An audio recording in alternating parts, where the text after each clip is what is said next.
ఇన్నేళ్ళ నుంచి రోడ్లు ఉండిందా? ఇప్పుడే కొత్తగా వేస్తా ఉన్నారా? మా తాత వాళ్ళు వచ్చి 35 ఏళ్ళు అవుతా ఉంది. 35-40 ఏళ్ళు అవుతా ఉంది ఇటుకి వచ్చి, ఈ ప్లేస్ కి వచ్చి. నేను పుట్టలేదు ఇటుకి వచ్చినప్పుడు. ఓకే. నేను వచ్చి 15 ఏళ్ళకి నేను పుట్టినాను ఇడొచ్చి. మీ తాత వాళ్ళు ఇక్కడికి వచ్చిన 15 ఏళ్ళకి నేను పుట్టినాను. ఓకే. 35 ఏళ్ళుగా ఎమ్మెల్యేగా టీడీపీ గవర్నమెంట్ ఉంది మా ఊర్లో. కానీ మాకు రోడ్డు లేదు, మమ్మల్ని పట్టించుకునే వాళ్ళు నాదోడు ఎవరు లేదు.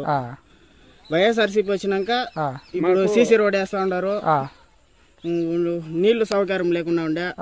యా గవర్నమెంట్ అడిగినా ఆ గుట్టుకి ఎవరు వేస్తారులే, ఆ గుట్టుకి ఎవరు వేసాక అయ్యలేదు, మీరెవరు మాకు మమ్మల్ని పట్టించుకునేది అనేసి గమనైపోయినారు.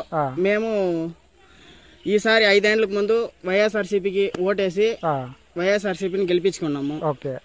మాకు ఇప్పుడు రోడ్ వేస్తా ఉన్నారు, కంప్లీట్ చేయాలి. చూడండి కంప్లీట్ చేసిన చాలా దూరం రోడ్ వేసినారు. నీళ్ళ సౌకర్యము 3.5-4 ఏళ్ళకి ముందునే వచ్చేసింది మాకు మొత్తము. ఈ ప్రభుత్వం వచ్చినాక మాకు రోడ్లు అంతా మారిపోయింది. దానికి ముందు మేము ఏమన్నా టీడీపీ వాళ్ళని అడిగకపోతే మీరు ఆ గుట్లో ఉండారు, మిమ్మల్ని ఎవరు పట్టించుకోకుండా ఉండ్రి. 35 ఏళ్ళకి ఎమ్మెల్యేగా గెలుస్తా ఉన్నాడు నారా చంద్రబాబు నాయుడు గారు. కుప్పంలో 35 ఏళ్ళకి ఎమ్మెల్యేగా ఇచ్చేసినారు. కానీ మాకు భరత్ అన్ని ఈసారి గెలిపించి మాకు అన్ని సపోర్ట్ గా గెలిపికి ముందునే ఇన్ని సపోర్ట్ చేస్తాను, గెలిపిస్తే ఇంకా బాగా సపోర్ట్ చేస్తారనేసి మేము కోరుకుంటాను. ఈసారి వైఎస్ జగన్మోహన్ రెడ్డిని గెలిపిస్తాము, కుప్పంలో ఎమ్మెల్యేగా భరత్ అని గెలిపిస్తాము అనుకుని మా వాళ్ళంతా ఫుల్ గా క్లారిటీగా ఉన్నారు, పక్కా క్లారిటీగా ఉన్నారు.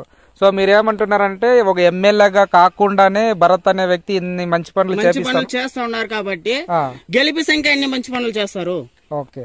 సో మీ నమ్మకం నిజమవ్వాలని మేము కూడా దేవుణ్ణి కోరుకుంటున్నాం. Thank you very much.